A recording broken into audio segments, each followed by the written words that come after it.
السلام علیکم ورحمۃ اللہ وبرکاتہ۔ نحمده ونصلي ونسلم على رسوله الكريم وعلى آله الطيبين الطاهرين وأصحابه الأكرمين أجمعين وعلى من تبعهم بإحسان إلى يوم الدين، أما بعد۔ قال تعالى في شان حبيبه الكريم: إن الله وملائكته يصلون على النبي يا أيها الذين آمنوا صلوا عليه وسلموا تسليما اللهم صل على سيدنا محمد وعلى آل سيدنا محمد وبارك وسلم۔ برادران عزیز، جیسے آپ سب جانتے ہیں کہ آج محرم الحرام کی پہلی تاریخ ہے، اور اس تاریخ کی مناسبت سے ہم اس بات کو بھی جانتے ہیں کہ یہ جو ماہ مبارک ہے، اس کے اندر اسلام کے ایسے واقعات رونما ہوئے کہ جس کا اثر بہت زیادہ اسلامی تاریخ پر ہوا، اور خصوصاً امام حسین علیہ السلام اور آپ کے خانوادے کے ساتھ جو ظلم ہوا ہے، حضور پاک صلی اللہ علیہ وآلہ وسلم کے جو شہزادے ہیں ان کو جو تکلیفیں دی گئی ہے اور کس وجہ سے دی گئی ہے، اور آپ نے جو کوشش کر آپ نے جو ظلم کے سامنے نہ جھک کر ایک مثال قائم کی جو قیامت تک لوگوں کے لیے باعث ہمت ہوگی، باعث جرأت ہوگی کہ جہاں جہاں لوگ اپنے آپ کو پستی کی طرف پائیں گے، کمزوری کی طرف پائیں گے، سامنے ظالم کو کھڑا ہوا دیکھیں گے، اور اگر ہمت کم ہوتی ہوئی نظر آئے گی اور ان کے ذہن میں اگر امام حسین علیہ السلام اور آپ کے خانوادے، آپ کے ساتھیوں کا یہ واقعہ، یہ جذبہ سامنے ہوگا تو پھر وہ باہمت ہو جائے گی، پھر وہ لوگوں کو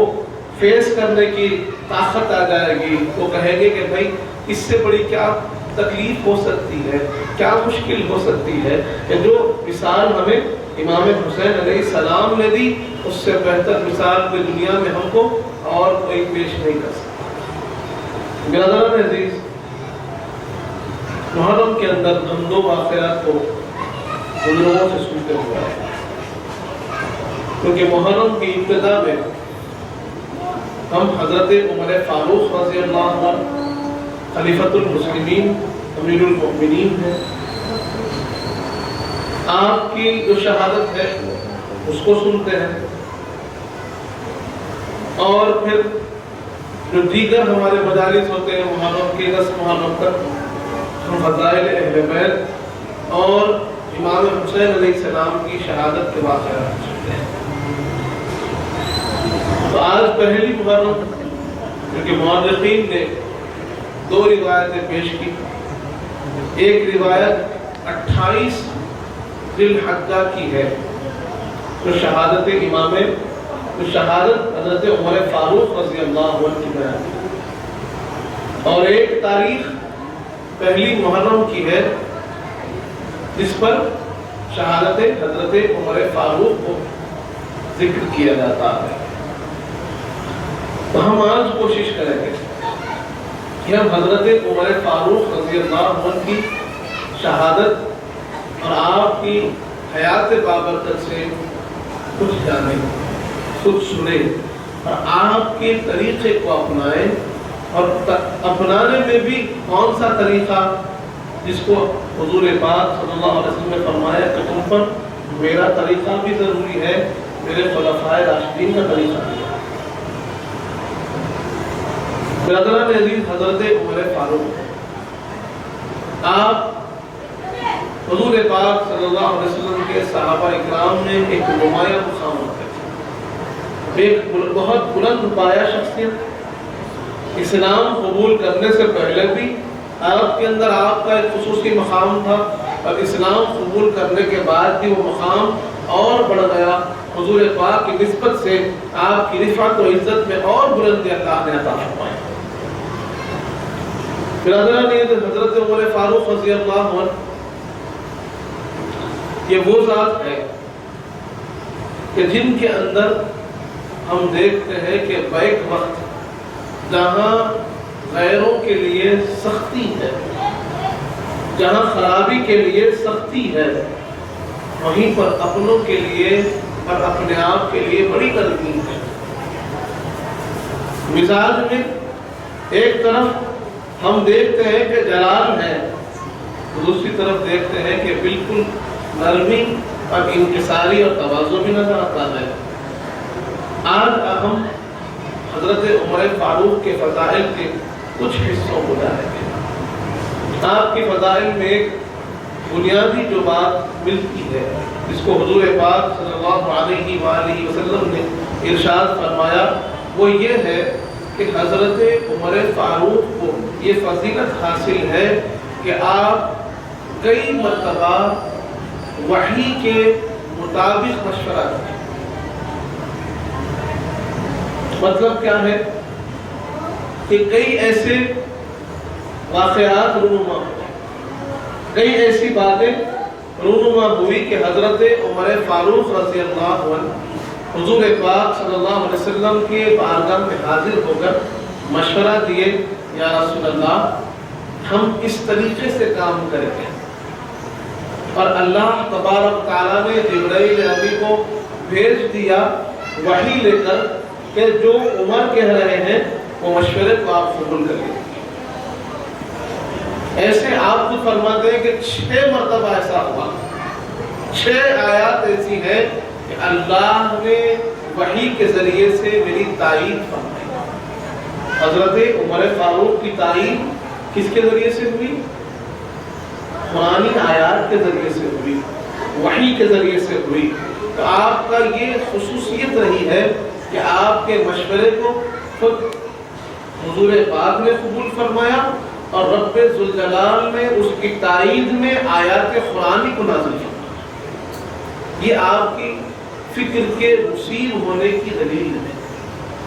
کہ آپ جو فکر رکھتے تھے وہ قرآنی فکر تھی، وہ رب ذوالجلال کے حکم کے موافق فکر تھی۔ برادران عزیز، آج ہم قرآن مجید ہمارے سامنے ہونے کے باوجود اس پر عمل کرنے سے قاصر ہیں۔ قرآن مجید کے احکام ہمارے سامنے ہونے کے باوجود عمل کرنے سے قاصر ہے، لیکن حضور پاک کی صحبت کا یہ اثر تھا کہ حضرت عمر فاروق کا مزاج بالکل قرآن کے مطابق بنا دیا تھا۔ ادھر حضرت عمر فاروق مشورہ دیتے، یا رسول اللہ ہم ایسے کریں گے، اور اللہ تائید میں قرآنی آیات کو نازل کر دیتا کہ عمر کا جو مشورہ ہے اس کو آپ قبول کر لیں۔ برادران عزیز، آپ کی ایک خصوصی فضیلت ہے کہ آپ کو 6 مرتبہ، بلکہ تاریخ کے اندر آپ دیکھتے ہیں تو اور زیادہ، کہیں پر 19 لکھا گیا، کہیں پر 21 لکھا گیا، کہ جہاں پر آپ کی تائید کی گئی قرآنی آیات کو۔ یہ حضرت عمر فاروق۔ اس کے بعد پھر ہم دیکھتے ہیں کہ آپ کی فضیلت کے اندر ایک نمایاں فضیلت یہ ہے کہ جب آپ ہجرت کر دیں، ہجرت کیا تو تمام جتنے صحابہ اکرام تھے، تمام کے تمام، کیونکہ عرب کے لوگ دشمن بنے ہوئے تھے، عرب کے لوگ جان کے دشمن بن چکے تھے، ڈر پہ تھے کہ مسلمان جو صحابہ اکرام وہاں سے ہجرت کر رہے ہیں ان کو پکڑ لیں، ان کو قید کر دیں، ان کو تکلیف دیں۔ لیکن تو اس لیے کیا کر رہے ہیں تمام صحابہ اکرام؟ رات کے وقت میں چھپ کر ہجرت کر رہے ہیں۔ حضور پاک نے حکم دیا کہ ہجرت کر لو، تو رات میں چھپ کر ہجرت کیے۔ لیکن حضرت عمر فاروق کی وہ ذات تھی کہ آپ جب ہجرت کا ارادہ کیے اور ہجرت کرنا چاہے تو آپ اپنی اونٹ پر اپنی سواری پر سوار ہوئے بیت اللہ شریف میں گئے، بیت اللہ شریف کا طواف کیا اور لوگوں کو اعلان کیا، اے لوگوں میں ہجرت کر رہا ہوں، میں ہجرت کر رہا ہوں، اور اگر تم چاہتے ہو کہ اپنے بچوں کو یتیم کر دو، اپنے بچوں کو یتیم کرنا چاہتے ہو تو مجھے روک کر دکھاؤ۔ تو یہ حضرت عمر فاروق کی خصوصیت تھی کہ آپ نے ہجرت بھی کی تو اپنے انداز میں کی، لوگوں کے سامنے بالکل دن دہاڑے دن کے وقت میں نکل کر ہجرت کی۔ آپ کو کسی چیز کا خوف نہیں تھا، آپ کبھی باطل سے ڈرتے نہیں تھے، ظالم کے سامنے جھکتے نہیں تھے، آپ کا مزاج یہ انداز تھا زندگی کا کہ کبھی آپ نے غلط پر کمپرومائز نہیں کیا۔ آج جب ہم آپ کی بات سنتے ہیں تو ہمیں چاہیے کہ اس ہمت کو، اس جرأت کو اپنائیں، حق کے ساتھ کھڑے ہونے کی وہ طاقت کو اپنائیں۔ برادران عزیز، اس کے بعد پھر حضرت عمر فاروق کو آپ دیکھتے ہیں، آپ کے کارنامے تو ویسے بہت ہیں، لیکن آج ہم جو قرآن مجید پڑھتے ہیں، قرآن مجید کے نسخے جو آج ہمارے پاس ہیں، اس کی ایک بنیادی وجہ حضرت عمر فاروق کی ہے۔ وہ کیسے؟ تو صحیح بخاری کی حدیث ہمارے سامنے ہے کہ جنگ یمامہ ہوئی، جنگ یمامہ کے اندر بہت سارے صحابہ اکرام شہید ہوئے، بہت سارے صحابہ اکرام شہید ہوئے، جن کے اندر 700 کے قریب تو ایسے صحابہ اکرام تھے جو حافظ قرآن تھے۔ 700 صحابہ اکرام ایسے شہید ہو گئے جو حافظ قرآن تھے، جو لوگوں کو قرآن سکھاتے تھے، سناتے تھے، پڑھاتے تھے۔ ایسے 700 صحابہ شہید ہو گئے۔ اس سے پہلے قرآن جمع نہیں تھا، صحابہ اکرام کے سینوں میں محفوظ تھا، اور سینہ بسینہ صحابہ اکرام سکھایا کرتے تھے۔ ہوا یہ کہ اب 700 صحابہ ایسے شہید ہو گئے جو حافظ قرآن تھے۔ حضرت ابوبکر صدیق رضی اللہ عنہ آپ خلیفہ تھے، حضرت عمر فاروق حضرت ابوبکر صدیق رضی اللہ عنہ سے ملتے ہیں اور کہتے ہیں کہ اے ابوبکر، اگر ایسا ہی ہوتا رہا اور ایسے ہی صحابہ اکرام جو حافظ قرآن ہیں شہید ہوتے رہے تو پھر قرآن مجید لوگوں تک کیسے پہنچائے گا؟ کیسے قرآن لوگوں تک پہنچے گا؟ کیسے لوگ اللہ کا حکم پڑھیں گے، سیکھیں گے اور اس پر عمل کریں گے؟ حضرت ابوبکر صدیق نے کہا کیا کیا جائے؟ انہوں نے عرض کیا کہ ہم قرآن کو جمع کریں، قرآن کو، ساری آیات کو حضور پاک نے جیسے سکھایا ہے، جیسے اس کی ترتیب ہے، اسی ترتیب کے لحاظ سے ساری آیات کو جمع کر دیں گے۔ پہلے تو حضرت ابوبکر صدیق نے کہا کہ ہم وہ کام کیسے کریں جو حضور پاک نے نہیں کیا، لیکن حضرت عمر فاروق نے کہا کہ آج وقت کی ضرورت ہے۔ اگر صحابہ اکرام ایسے ہی شہید ہوتے رہے تو ایک وقت ایسا بھی آ سکتا ہے خدا نہ خواستہ کہ کوئی حافظ قرآن موجود نہ ہو، لیکن اللہ کا وعدہ تھا،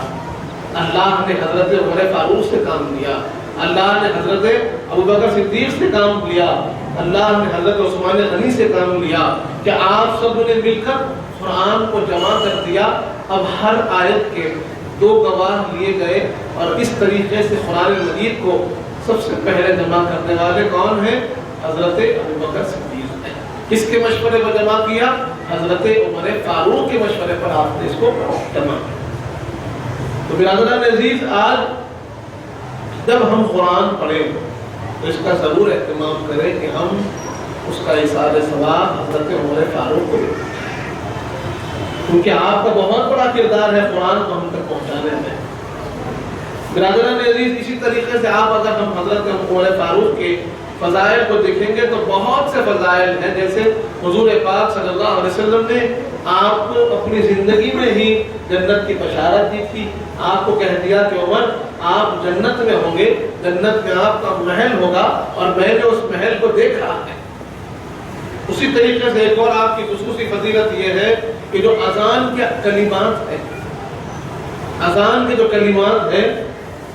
جب طے پایا کہ اذان دینی ہوگی، لوگوں کو نماز کو بلانا ہوگا، تو کیسے بلائیں گے؟ کسی نے کہا کہ کچھ آواز بلند کر دے، کسی نے کہا کہ نخارہ بلند کر دے، کسی نے کہا کہ دفوف بجا دیے جائیں، لیکن حضور پاک نے ان کو پسند نہیں کیا۔ اللہ کی طرف سے کلمات اذان 2 صحابہ اکرام کے خواب میں بتائے گئے، ان میں سے ایک صحابی حضرت عمر فاروق تھے،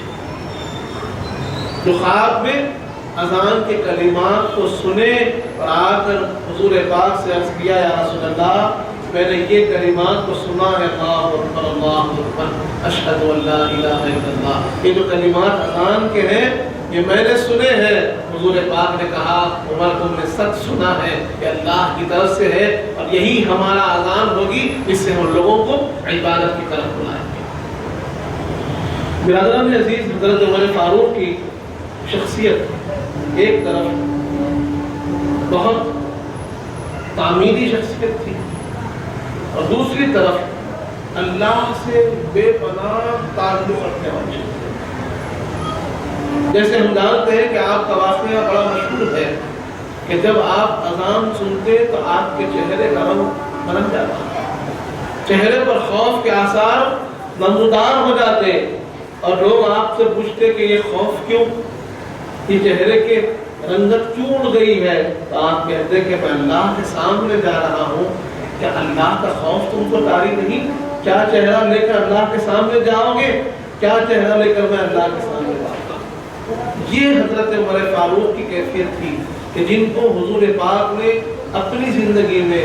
فرما دیا تھا کہ عمر تم جنتی ہو، تم جنتی ہو، اور حضرت عمر فاروق